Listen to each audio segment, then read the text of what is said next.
ప్రపంచంలో ఏ చరిత్ర అయినా కానీ.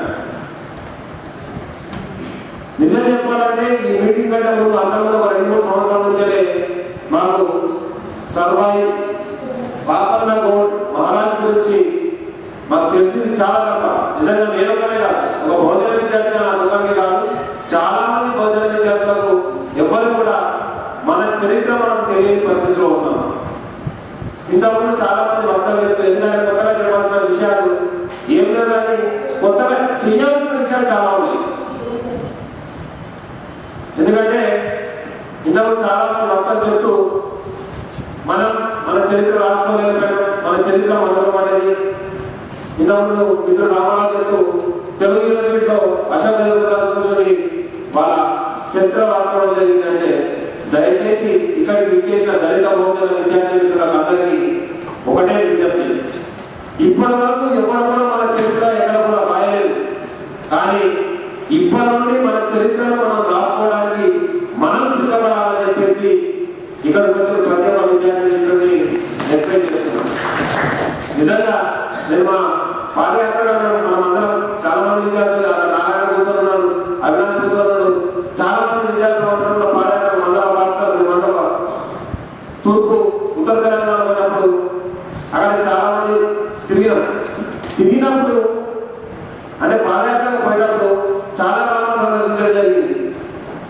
అన్ని పాదయాత్ర చేసినప్పుడు వాళ్ళందరూ అడిగారు, అవుట ఎక్కడ ఉద్యోగం చేసినా ఫస్ట్ తెలంగాణ ఉద్యోగం చేసినా ఏ ఉద్యోగం చేసినా ఉస్మానియా క్యాంపస్ ఎందుకు ఉంటుందంటే ఒకటే చెప్పాము మేమందరం, అమ్మ అయ్యా ఉస్మానియా యూనివర్సిటీకి వచ్చేటప్పుడు ఎవరు ఆకాశం నుండి జారిపడ్డ సుఖం కాదు, ఈ ప్రాంతంలో పుట్టి పెరిగి చదువుకోవడానికి తెలంగాణ మొత్తంలో మేధావులు అనిపించుకునే విద్యార్థులు రాష్ట్రంలో ర్యాంకులు కొట్టి ఇక్కడికి వచ్చిన వాళ్ళే ఉస్మానియా యూనివర్సిటీ విద్యార్థులు.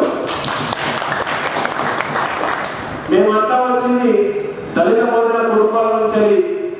ఇక్కడ ఉంటూ డబల్ పీజీలు ట్రిపుల్ పీజీలు చేస్తూ పిహెచ్డీ కంటిన్యూ అవుతూ రోజు ఇప్పటి కూడా చదువుకుంటూ ఏదైనా ఉద్యోగం కూడా ప్రయత్నం చేస్తాం. కొంతమంది బయట బయటకు వెళ్ళాలి, కానీ నిజంగా చెప్పాలంటే మనం ఇక్కడికి వచ్చింది ఎందుకంటే ఇంటికాడ నుంచి బయట వెళ్ళినప్పుడు మన అమ్మాయిని అనుకుంటారు, నా కొడుకు హైదరాబాద్ పోతున్నాడు, మంచిగా చదివి పెద్దలంతా కొడుకుని వస్తున్నాడు. ఎందుకంటే నాన్నకి మట్టి పని చేయొద్దు, నాన్నకి బతుకు బతకదు కాబట్టి వీడు వస్తుండేది మా గౌరవ గురించో కుమరుల గురించో కాపుల గురించో మాదిక మా కులం నుంచో ఏదో ఒక కులం నుంచో హైదరాబాద్ పోతుండు, మా ఊళ్ళో నా కొడుకు కూడా వేడు, వాడు మంచిగా చదువుకోవాలని చెప్పేసి కోరుకుంటారు. కానీ ఈ రోజు ఇక్కడికి వచ్చిన తర్వాత మన ఉద్యోగాలన్నీ ఆందోళన గుంజుకుంటుంటే అవి భరించలేకనే మనం పోరాటం చేస్తూ ఈరోజు తెలంగాణ ఉద్యమాన్ని ముందునే నడిపిస్తున్నాం. ఇదే ఈ రోజు మనం ఇక్కడ చదువుకున్నామని చెప్పుకుంటున్నటువంటి మన మీద ఇంత అరాచకత్వంలో సాగుతుంటే ఒక 380 సంవత్సరాల క్రితం 400 సంవత్సరాల క్రితం ఆ కులాల మీద దళిత బహుజన కులాల మీద జరిగినటువంటి అరాచకత్వం ఏ విధంగా ఉంటుందో మనం ఇప్పటికి కూడా ఎక్స్పెక్ట్ చేయడం ఊహించలేదు.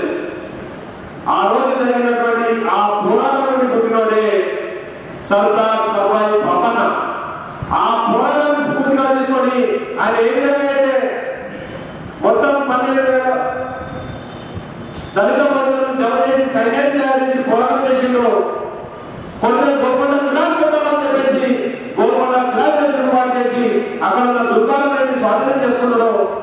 ఈ రోజు మనం కూడా విద్యార్థులుగా దళిత బహుజనులుగా రాబోయే కాలంలో పలానోడు వచ్చేసిండు పలానోడు ఇచ్చేసింది కాదు, ఎవరో రాసిన చరిత్రను మనం ఇన్వాల్వ్ కావచ్చు.